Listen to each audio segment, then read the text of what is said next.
I'm Ellie, and in this lesson we are going to be making some oil pastel art to create a faux stained glass window. And if I get out of the way there, you can see what our final result is going to look like.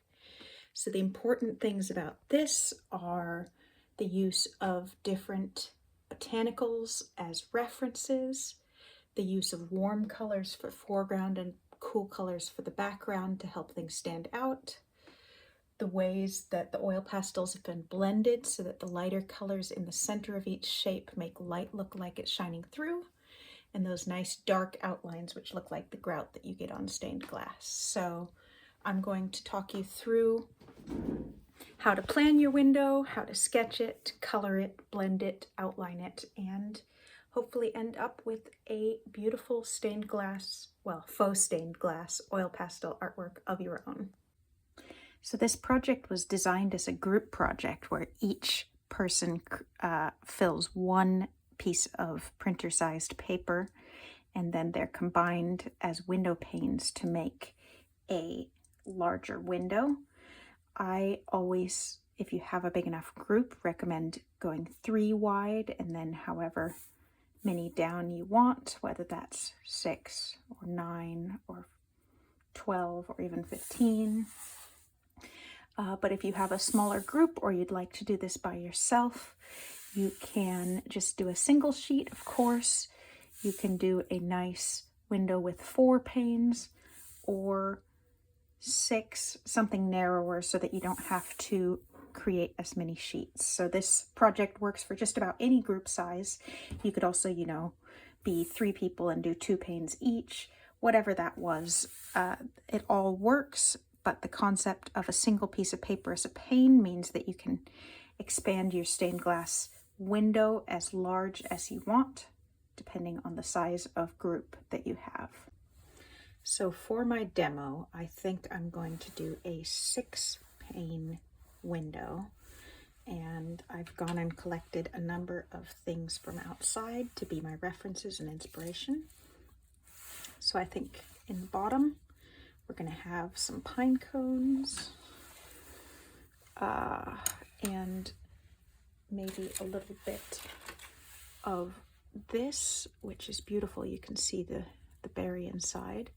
On this side, I'm going to do one main reference for each and then connect them. Next, I think we're going to have some poinsettia in here. It's a little bit big. Let me put it down. And on the other side, either some dried seeds or maybe some berries. And then at the top, we will have some pine needles hanging down in this one and some other pine needles in this one. So that is roughly my references, and I'm going to see how it goes. Oh, and I might use this beautiful dead twig as a connecting feature between multiple if I need to. It also has a very nice stained glassy sort of shape. Imagine something like that. So this is the bottom right pane, and we're going to draw our references nice and big, trying to keep the shapes pretty simple and nothing too small. I'm going to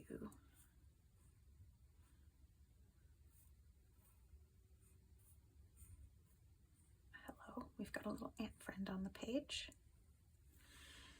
I'm going to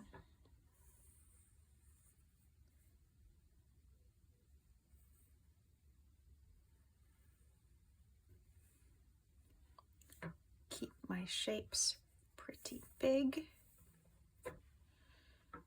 and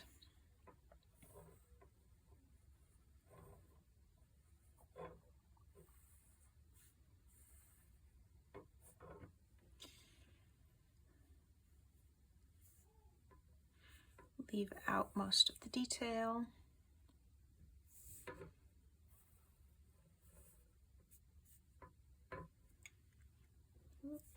shouldn't have done that.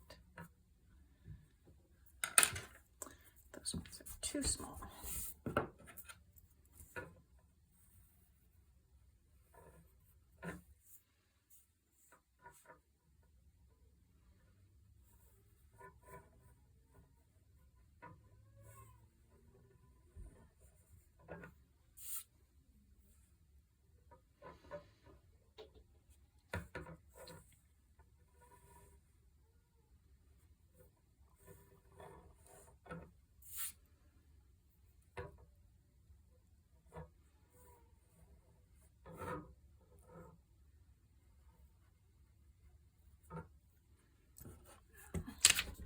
Whoops.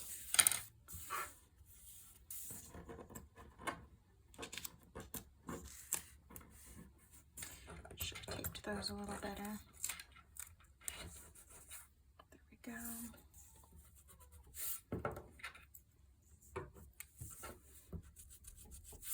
Think.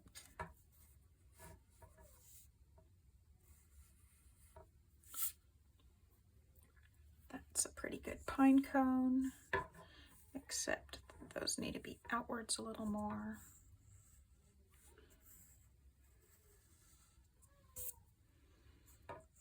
That needs to be pointed a little more.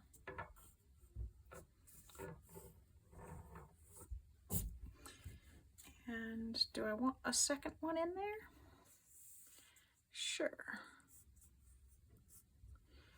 This one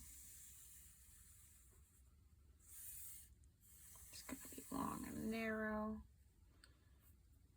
Meet up with that one just at that one point. This one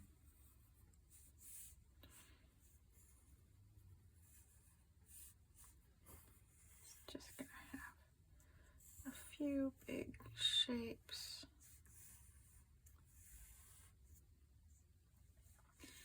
Obviously, I'm leaving out lots of detail here.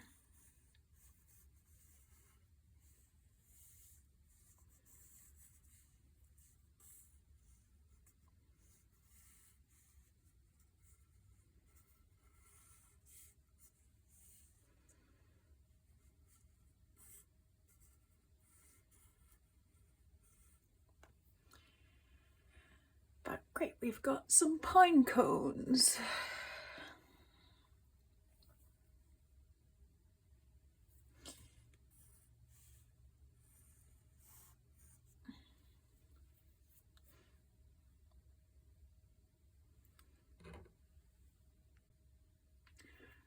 Now I'm going to draw the bottom left pane. It'll be right next to this pine cone one. And because I'm doing this project on my own, I'm going to kind of combine panes as I go. So I quite like the idea of this going up and then over there a little bit, but I don't want quite that many. So I'm going to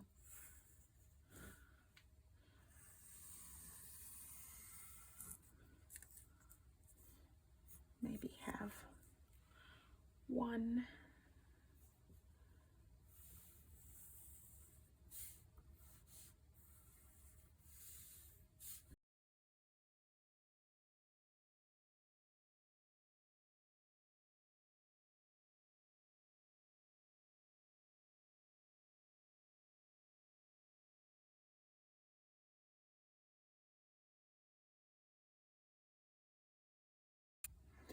Alright, this is the middle right pane, and I'm going to put a poinsettia on it, but this is maybe a little too big. So what I might try and do is either only draw the small leaves or draw the... I don't want to draw the whole thing smaller because you don't want teeny tiny segments. So let's try a few things.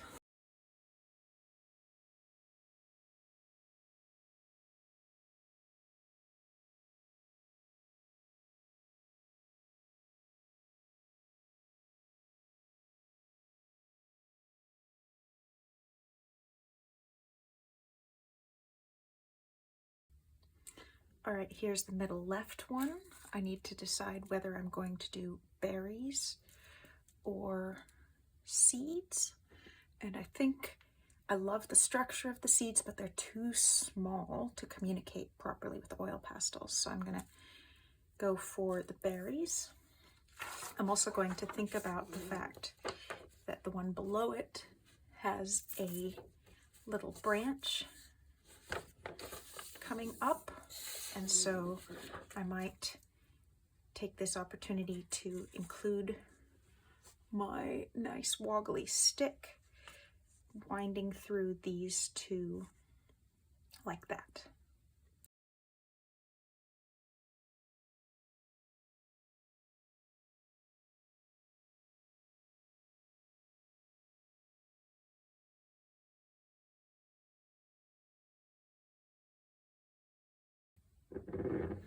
Here is the top right pane, which I'm just going to have a nice little bit of pine tree coming down like this. I don't know how I'm going to make it look like pine needles without making shapes too small, but we will find out. I think it'll come out about there, and maybe it'll be about that size. So let's see.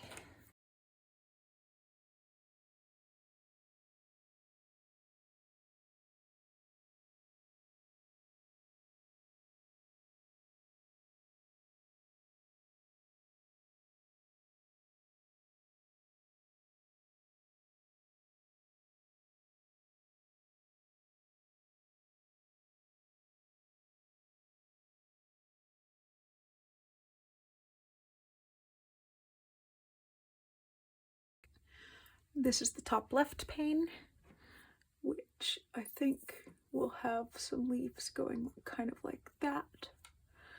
Might even just trace those shapes because that seems like a good idea.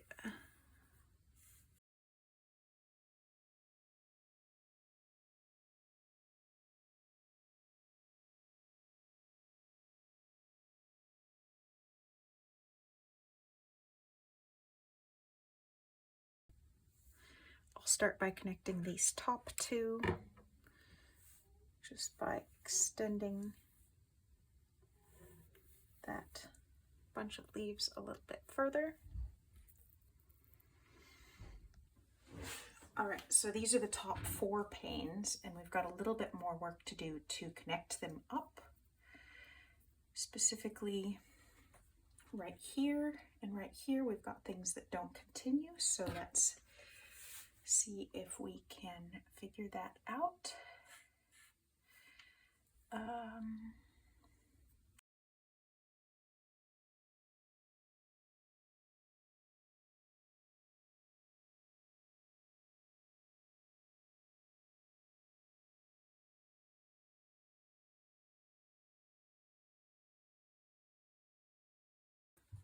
There we go. So now there is at least one thing crossing over each place where 2 panes meet, sometimes multiple.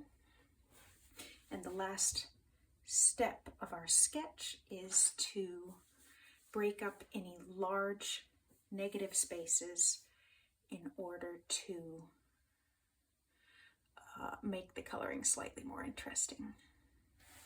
So to start out, let's see, that's a nice big negative space. I'm going to, I'm just going to break it apart into a couple pieces. One there, and one there, and one there.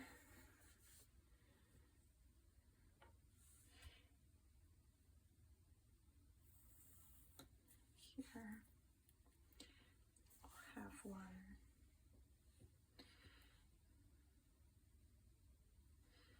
here. I'm going to use another branch to break up that negative space.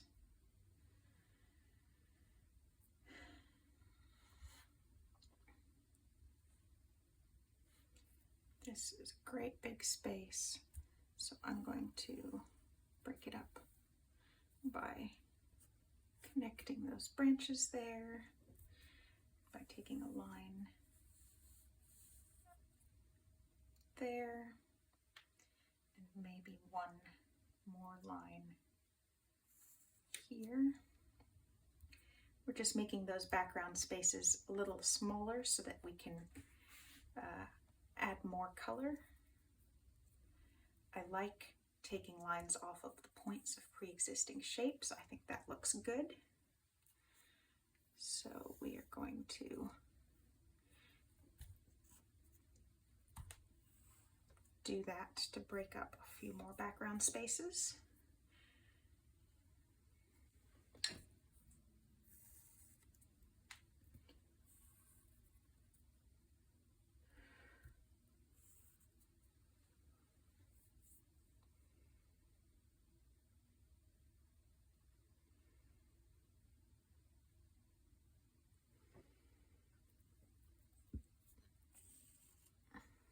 Some of those broken up background lines I will do across panes again, just because it adds more connection.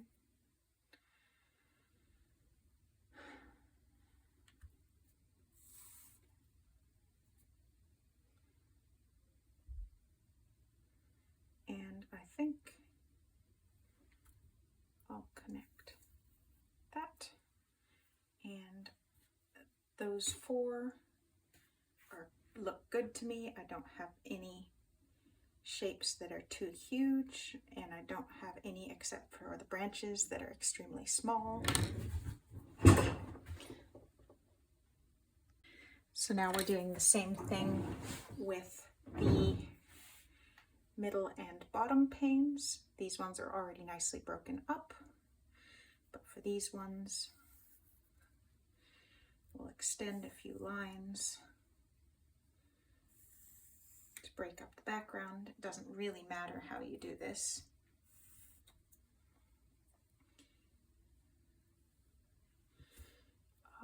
This up here is actually,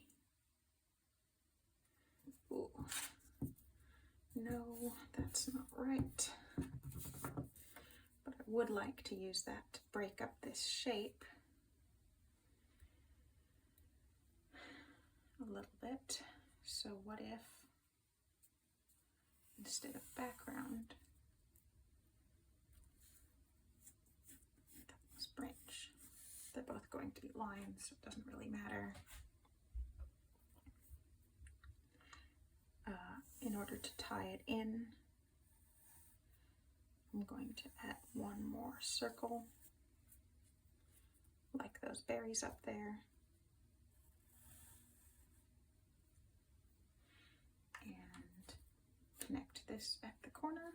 This one has small enough shapes now. This one, I'm going to continue that line. I'm going to extend that to the edge of the page.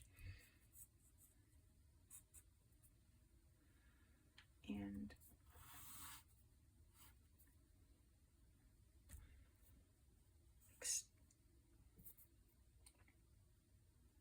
break that up too. All right. I think we have enough of a good base to work from. So I'm going to end this sketch part of the video and put together some time lapses of me coloring in each of the window panes. All right, so to distinguish between foreground and background objects in our window panes, I find it often useful to have a specific set of colors that belong to the foreground as opposed to the background. And in this case, I'm going to be using warm versus cool colors. All of my branches and leaves and flowers were on the red, orange, brown side of things. So I'm going to say that warm colors, reds, oranges, browns, yellows, pinks, are my foreground colors. Well, cool colors will be my background colors. And I also like this because the environment or the background is cool, just like it is actually cool or cold in the winter. And so we're not going to include black in either of these categories because we will be using that for the outlines later. But we'll use this set as our cool colors. Obviously white could be either, but I'm giving white to the cool colors because I've got yellow in the warm colors, and that isn't, it's nice to have a nice light color in each. So that's going to be my method, and for each shape I'm going to color the outside of the shape with a darker color and the inside of the shape with a slightly lighter color. And there's lots of variations on that you can do within these small sets of colors.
At this point, lay out all of your paints next to each other to see if there's anything you missed.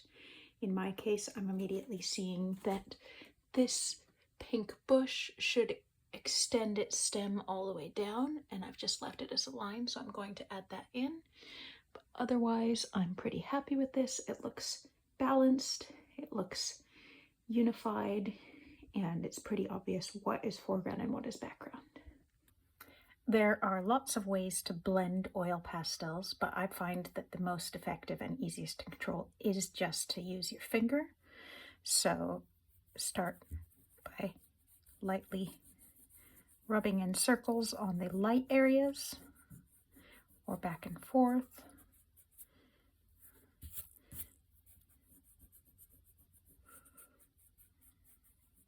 And slowly working your way outwards to the darker areas.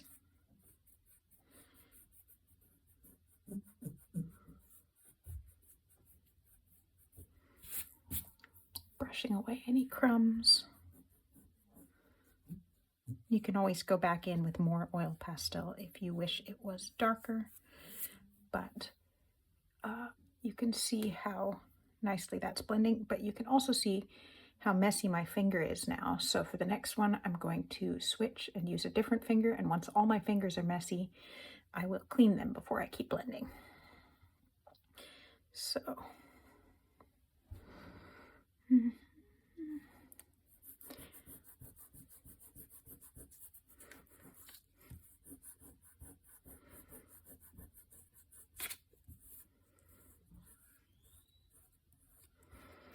the green-purple color combination was a mistake.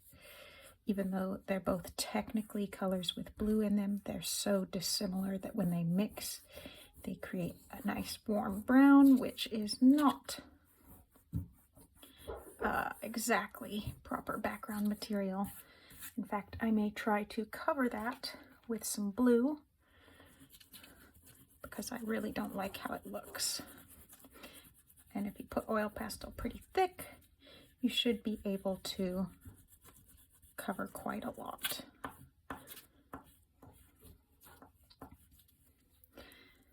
So again, I'm just going to add a little extra purple around the edges to make it blend well. And go back in with a clean finger to blend that into a better color.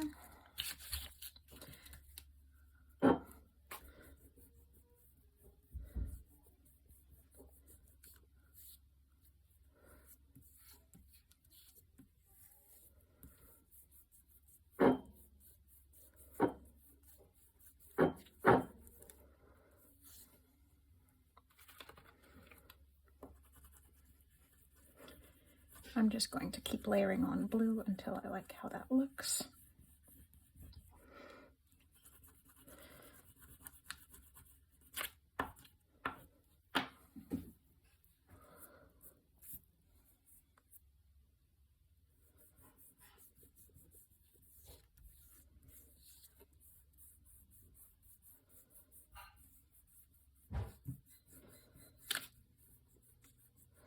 You'll notice I'm using my other hand to hold the paper flat so that it doesn't wrinkle while I blend.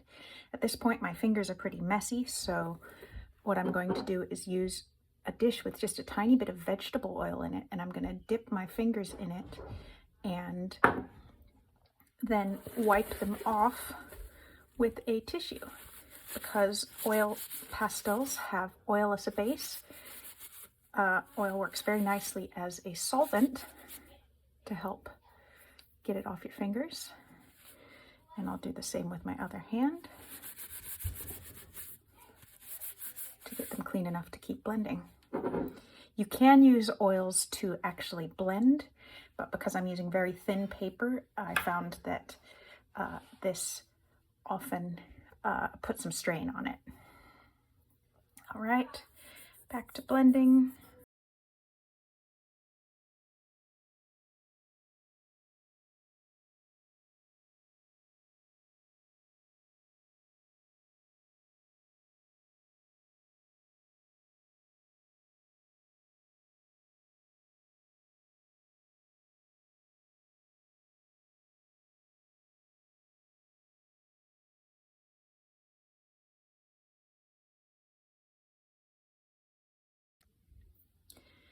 So there is my blended piece, and in order to really begin to see what this is going to look like, I'm going to immediately add my black outlines to this one.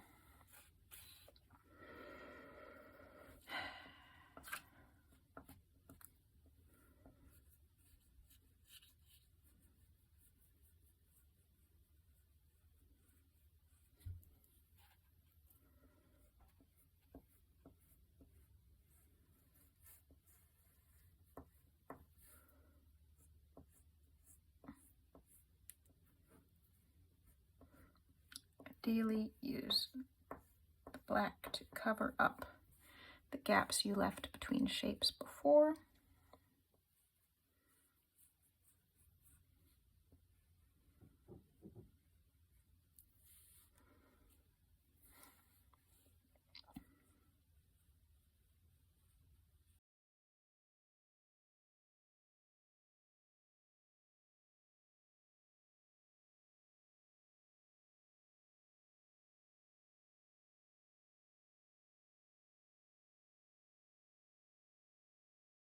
And then the final touch here is to find anywhere that there's a sharp corner and round it off a little bit with your oil pastels. This again gives the feeling of grout between between pieces of glass, and really contributes to that stained glass effect in a nice subtle way. So again, I'm looking for any places where there's a sharp corner, rounding it out slightly.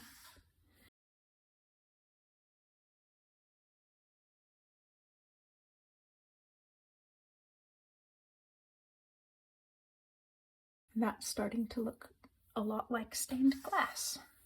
The very final step we will do with each piece is to outline the very edge with a nice dark line. Again, rounding corners wherever we encounter them.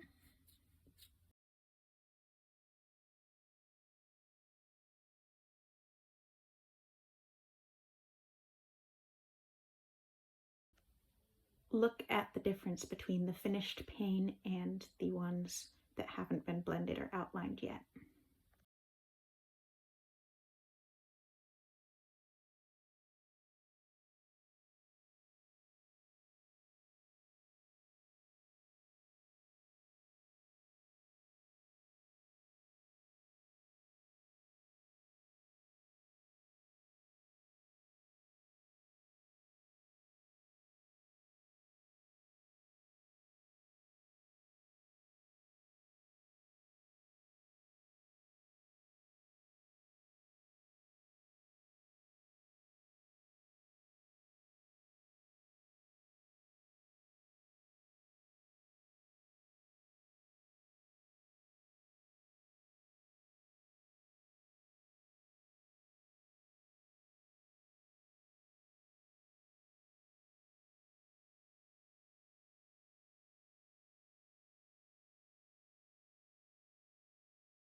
And there we have it, the final result. I think it looks quite beautiful, and I love the ways that using physical references from outside gave it some wonderful organic shapes and colors. So don't be afraid, this is quite an easy project. Go find some references, some paper and pastels, and give it a try.